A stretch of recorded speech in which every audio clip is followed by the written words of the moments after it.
We begin today the Gemara on Daf Lamed Gimel Lamed Beis, 9 lines up from the bottom of the Amud.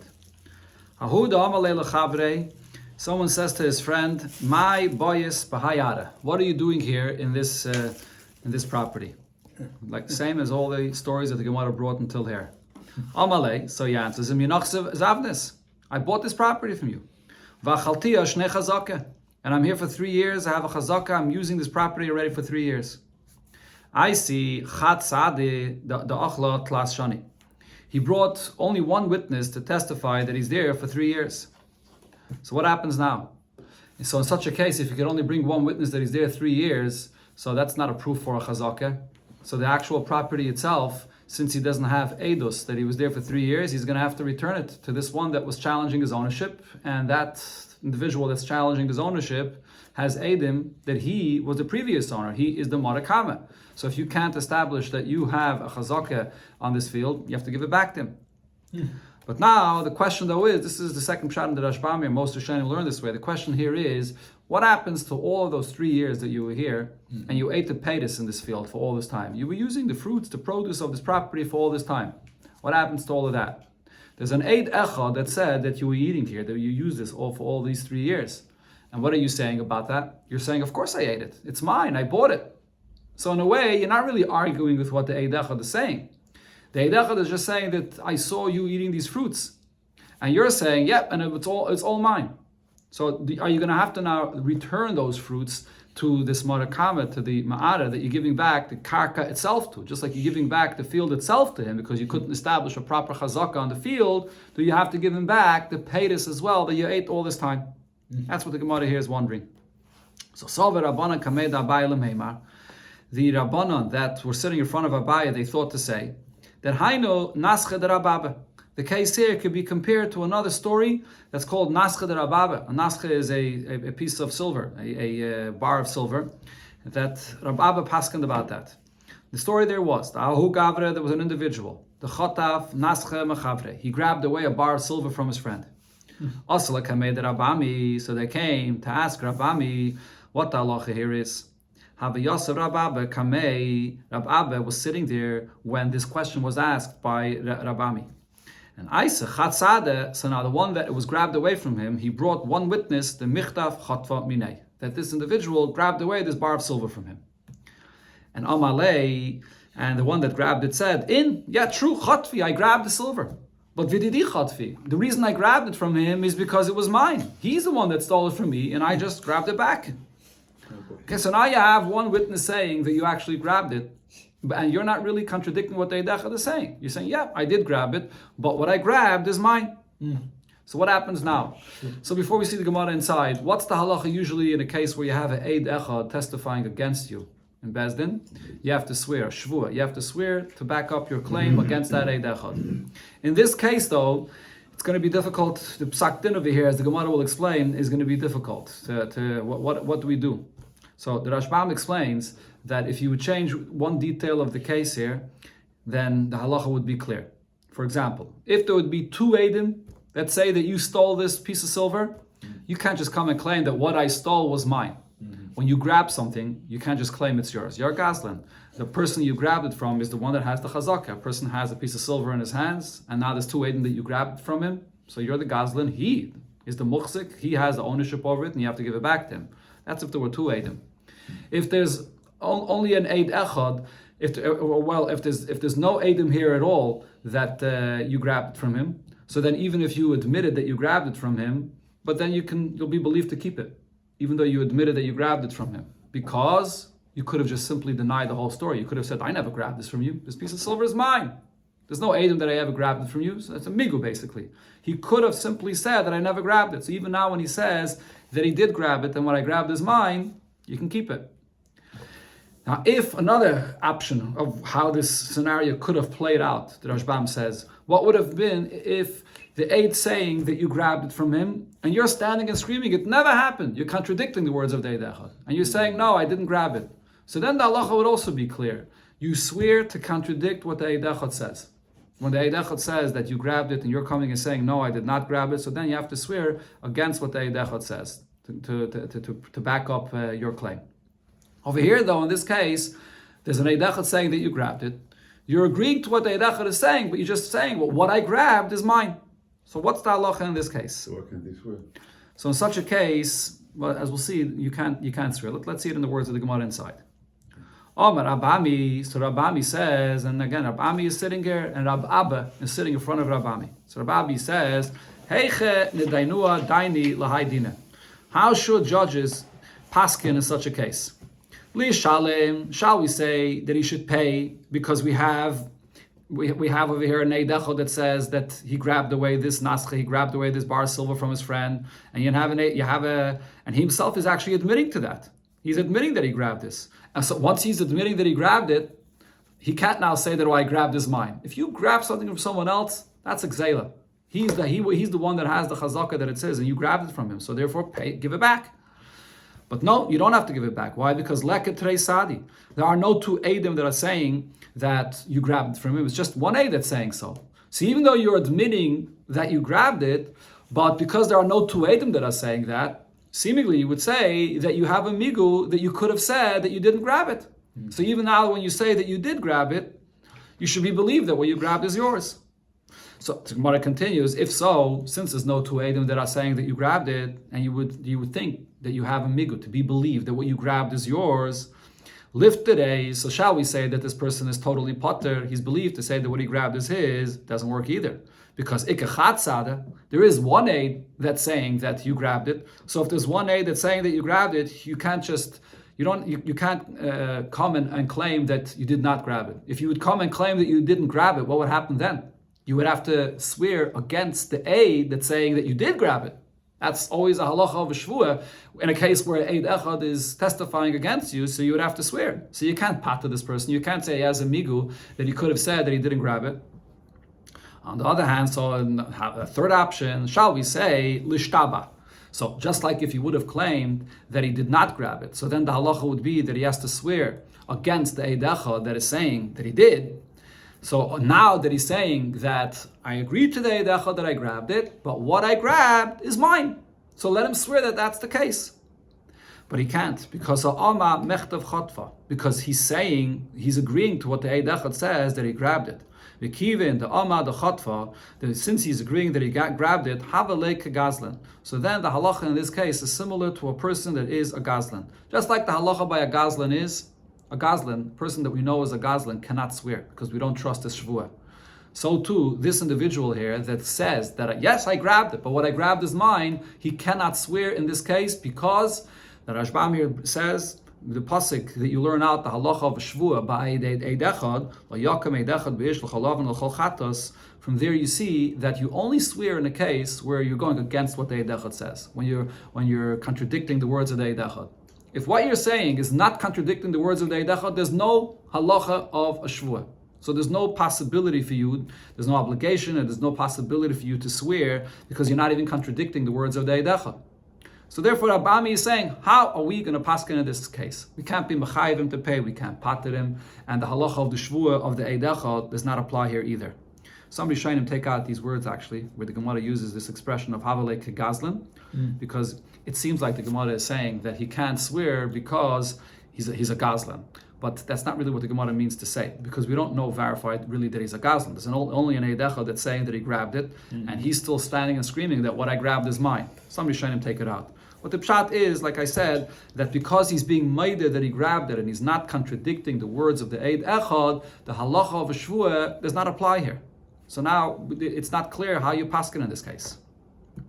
Tosfos asks on this Gemara, this is a question, a fundamental question, a famous question here, and what the Gemara says, that we have a fourth option that the Gemara does not say.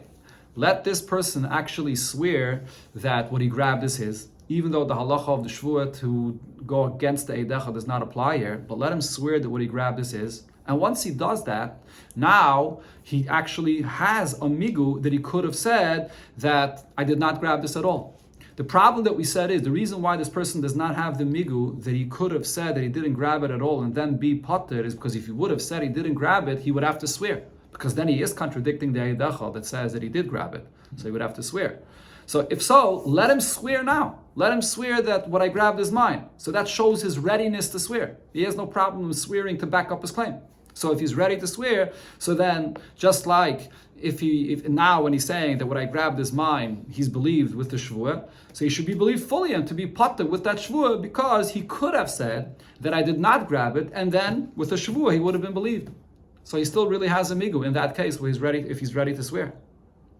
So there's two pirushim here in Taisus. And the second shot, Taisus says, that Yivam here says that that's actually part of what the Gemara holds here, that this is not an option. It's in such a case where the Eid Echad is testifying against you, it's not an option to even use a migu. The koyach of the migu does not work when you're using that against the Eid Echad. That's part of what the Gemara here is trying to actually express, that in such a case, when you have the Eid Echad, the option of saying that this person is trusted because he could have said a better time, that koyach of the migu does not work in this case. It's either chayiv or pater, or when you are actually contradicting the Eid Echad, you have the ability to swear. But the koyach of the migu does not work here at all. So what's the halach in this case? The Gemara says, Amar Bava Basra, Bava paskins, have a mechuyev shvuah she'eino yochel l'shava. So this person, because an Eid Echad is going against what he is saying, because the Eid Echad is saying that it's what you have in your hands is stolen. It's not yours. Return it. The moment the Eid Echad is saying that we saw you grabbing it, the Eid Echad is really saying that the other person has the chazakah and you're the gazlan, so give it back. So really you're obligated to swear against the Eid Echad, but she'eino yochel l'shava. But you can't actually swear because you're on one hand contradicting what the Eid Echad is saying, because you're saying, no, what the Eid Echad is saying is not true, it is mine. But on the other hand, though, how are you saying that? You're saying it by claiming that what I grabbed is mine. So you're not saying against the actual content of the words of the Eid Echad that says that you grab it. So any yochel l'shava. So you can't swear. So the rule is, any situation like this, that a person is obligated to swear, but he can't actually swear, technically, so the halach is mishalem. So instead you're going to have to pay. When the Torah says an Eid Echad is mechayev you to swear, so either you swear, and if you can't swear, for whatever reason, so then you have to pay. That's part of according to some Rishonim, that's part of, it's built into the obligation of the person when there's an Eid Echad that's testifying against him. Either you swear, and if you can't, you have to pay. So therefore over here, regarding this nasche, the halacha, Bava Paskin, you have one aid against him, so he can't swear, he's going to have to pay for this nasche. So now the Gemara, the Chachamim that was sitting in front of Abaye, thought to say that the story that we had before regarding the property, where the person brought 1/8 to say that he has a chazakah here for 3 years, and the question is, what happens now with the peitus that he ate for all those 3 years, that the halach over here should be the same. That over here we should say the exact same thing, that you have an Eid Echad that's testifying that you ate these peitus for 3 years. You're going to have to return the karka. You don't have a chazaka on it. The ownership, it's not yours. You have to give it back because you only have 1/8. What is the person that actually is claiming he has a chazaka saying? He's saying, I agree to the Eid Echad, that I ate here for 3 years, but what I ate is mine. It's mamish the same case, it seems, like what happens here with this nascha, when you grab this bar silver, and you're saying, yeah, the Eid Echad is saying that I grabbed it, but what I grabbed is mine. And what's the halacha? Because you can't swear to contradict the words of the Eid Echad, so you have to pay. So here as well, regarding the peitus of this karka, you're not contradicting the words of the Eid Echad. If you would have said, oh, it never happened, I never ate anything in this field for all this time, so then you would have to swear against the Eid Echad. Or if there were 2 Eidim that said that what you ate over here is yours, so then it would be yours. But now that the Eid Echad is saying that you ate, and you're agreeing to the Eid Echad, Elamai, you're saying what I ate is mine. So you can't swear, we can't pater you, we can't be mechayev you, but the halacha should be the same, like what Rabbi Abba said, mitoich sheni yochel l'shava. If you can't swear, you should pay. But the Gemara says, Amalei Abaye, or Amalehem Abaye says to the Chachamim, that compared to this case of Nascha de Rabba, you can't compare it all. Mi domi, there's no comparison. Hasam sade lo oirui kasi. In that story, with the Eid Echad that's testifying against this person, when he grabs this nascha, they're testifying against him. They're saying that he's a gazlan, that you grabbed from something from someone. And therefore, over there, what happens? If along with this one aid, there would be a second aid, bahadei, mafkina lamine, we would take this bar silver away from him. Because now there's 2 Eidim that say that you're a Gazlan. Once you have 2 Eidim that say that you're a Gazlan, you can't come and say, oh, what I grabbed is mine, or you can't say that I didn't grab it all. 2 Eidim are saying that you're a Gazlan, you have to return it. So there, in that case, you can say that when you have one aid that's testifying against him and he can't swear against that aid, that the koyach of that aid is to be mechayev you a shvua, and if you can't swear, you're going to have to pay for it. But hacha, in our case though, it's the exact opposite. L'siyui ka'asi. The Eid Echad that's saying that you were here in this property for 3 years and ate paytas for 3 years, they're coming actually to testify on your behalf. They're helping your case, saying that this property really belongs to you. Kiyasa achrina, if one more Eid would come along and testify together with him that it's yours, makmina lebiyodeh, we would actually give him this property. So over here, you can't say that this Eid Echad, since you can't swear, you should be obligated to pay. The halacha that if an Eid Echad, if you can't swear, you have to pay, is only because that the words of the Eid Echad is against you. And that Eid Echad is half of 2 Eidim. And just like by 2 Eidim you would be chayiv to pay, so now with 1 Eid that you can't pay, so you can't swear that is, so you have to pay. But that's only if that 1 Eid, if you look at him as half of 2 Eidim. By 2 Eidim you would have to pay, so now with 1 Eid, if you can't swear, you have to pay. But in our case, if you look at this Eid Echad, it's half of 2 Eidim. If it would be 2 Eidim, what would be the halacha? Then you would have the right, then you have the proof that this belongs to you. So in such a case, if you can't swear, we're not going to obligate him to pay. So Elo says the Gemara, if you want to take the case that we had before regarding the karka, regarding a chazakah with the Eid Echad, and compare to this psak din of Rababa, so then it would be l'chatzade, if there would be a case where a person is trying to prove his chazakah in the field, and he could only find 1 Eid for that, or the tartishani. But he only finds an Eid for 2 years. Before, the story was that he found an Eid that he was there for 3 years. So then if you have an Eid for 3 years, 3 years establishes the chazakah. So then if you really that Eid is coming to support you. If you have another Eid, then it would be yours. But if you have an Eid for only 2 years, so now you have no proof for your chazakah, and that Eid is actually testifying against you. Even if you would have 2 Eidim that you were there for just 2 years, you would have to return the karka and the paytas, ula paydi. And now these paytas you would have to return because you can't swear against this Eid Echad since you're not contradicting him outright. But on the other hand, though, if you can't swear, the halach is that you have to pay, like Bava says. So in that case, the Eid Echad is testifying against you, similar to the case of the Nasche there, that's compared. But in our case here, when the Eid Echad is testifying that you were there for 3 years, you don't have to pay. Or be potter, to give back the paytas. There was a story with a boat. This boat is floating somewhere in the river, and there's nobody that has any possession over it. Now 2 people are arguing about the ownership of this boat. One says didihi, belongs to me. Didihi, and someone else comes and says it belongs to me. Okay, so in such a case, what would be the halacha? None of them has any proof whatsoever that it's his, and each one is just claiming that it's mine.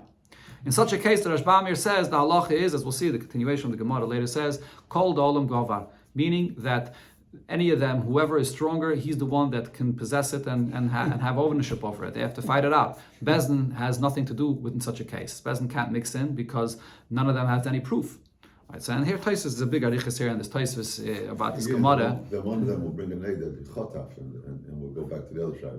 No. In such a case, when the one of them goes and grabs it, so then it's his. That's it. As long as he's possessing it. Well, there's actually some Rishonim that say that once one is goiver, that's it. It's his, and the other person can't be goiver and take it away from him. That's the halacha of kol da'olam govar.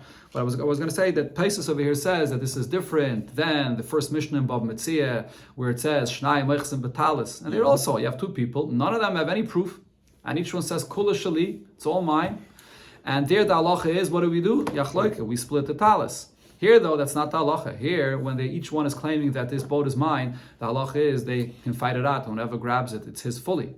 The reason is because over there, one pshat Tosfos says that over there by the talis, they're both holding on to it. Since each one is holding on to the talis, therefore we can't take it away from them. Each one gets half of his claim.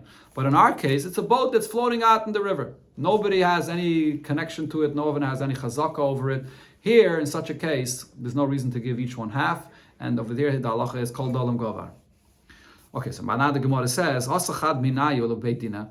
One of them that claims it's fully his comes to the Bezdin. Va'aman says, Tifsua adamaisana sahadi dididihi. I want you to grab hold of this boat. Bezdin should put a TRO on this boat, like a temporarily. They should hold on to it in order that to give me a chance that I should bring Eidim that will prove that this is actually mine. In other words, he says, I'm afraid that the other one that claims it's his is going to possess it, and then he's going to leave, and then I won't be able to get what's mine. So he wants Bezdin to hold onto it until he brings Eidim. So the question is, Tafsinon, I like Tafsinon. Will Bezdin do this? Will Bezdin hold it until he brings Eidim or not? Rav Huna Omar Tafsinon. Rav Huna says yes, Bezdin will hold on to it. And Rav Yehuda Omar Loi Tafsinon. And Rav Yehuda says that no, Bezdin will not take a hold of it even temporarily. Okay, now the reason for this machlekes will be explained by the continuation of the Gemara, according to the Rashbam's Pshat here. Let's see what the Gemara says. So there's an argument here whether we allow Bezdin to hold it until this person brings Eidim or not. Now what happened? Ozal, this individual went. So here, in this case, what happened was they did like what Rav Huna says, that Bezdin holds it. And Bezdin held on to it for him. And this person goes and tries to find Eidim that he says he has to prove that it's his. And he didn't find any Eidim to testify on his behalf.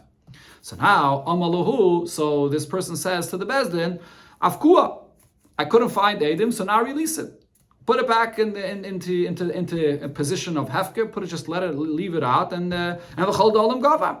And now the halacha would be that whoever is stronger is the one that possesses it, and it becomes his. So now the question is, literally the guy can just go go and grab it, correct? Because there's no proof here. If there's no proof for anyone, so then Bezdin stays out. Bezdin stays out, and they just have to fight it out, work it out themselves. Kol dolam gavar, Rashbam here says, could mean either physically, or kol dolam gavar also could mean with rayas. If you have any way of proving that it's yours, that's also olam. And then you're stronger, then you prove it's yours. But now he's asking Bezdin to release it again. So the question is, mafkinon or loy mafkinon? Will Bezdin release it again or not? Rav Yehuda Omar loy mafkinon. Rav Yehuda says Bezdin will not release it again. Once Bezdin holds it, so now Bezdin cannot release it until they know who the right owner is. That's Bezdin's obligation as a Bezdin to do justice. If it wasn't in Bezdin's possession, so then Bezdin would not get involved. But once Bezdin has it, they're not going to release it unless they know who it belongs to. Rav Papa mafkinon. Rav Papa says that now that Bezdin sees that no one has Eidim here to prove it's his, so there was temporarily Bezdin held on to it. But if no one has a raya, the Bezdin will release it. So according to the Rashbam's Pshat, these 2 points here that the Gemara is speaking about are connected to each other. Rav Huna that says Tafsinon, that Bezdin will grab hold of it temporarily to give this one a chance to bring Eidim, the reason is because Rav Huna held like the opinion that says that if you won't find Eidim, we'll release it again. So since Bezdin is holding it only temporarily, there's no downside to this. There's no reason why Bezdin shouldn't hold on to it temporarily to give him a chance to bring Eidim, and then it's just a temporary thing, and then we'll release it again. But the Rav Yehuda that says loy tafsinan, that we don't grab hold of it, the reason is because he held like the opinion that says loy mafkinan, like Rav Yehuda that says loy mafkinan. If Bezdin is going to hold on to it, it's not going to be temporarily. Once they hold on to it, they're not going to release it again. So if that's the case, this is not temporary. We're not going to hold on to it because he says he's going to bring Eidim. Because once it's in Bezdin's possession, it's Bezdin's obligation to give it to the right owner. They can't just release it. So therefore, we don't hold on to it at all. That's Rashbam's Pshat. These 2 arguments really go hand in hand. Other Rishonim, Tosfos here says that these are 2 unrelated arguments. There's one argument about whether Bezdin will hold it temporarily or not, whether we trust this person that he says he's going to bring Eidim, whether Bezdin holds on to it or not. And there's a separate machlokes. Once Bezdin grabs it, will they then release it or not? Do I say that it's Bezdin's obligation to find the right owner, or no, Bezdin could just release it? Says the Gemara, the halacha regarding this case is, loy tafsinon, like Rav Yehuda said, Bezdin will not hold it while he says he's bringing Eidim to prove it's his. But v'heiche de tafas, if for whatever reason Bezdin did hold on to it, loy mafkina. Once it's in Bezdin's possession, they don't just release it when they don't have proper proof who it belongs to. They're only going to release it once we know and see who's the right owner. They could be sitting holding it for years. Then, right? Yeah, they hold on to it until you have the right owner.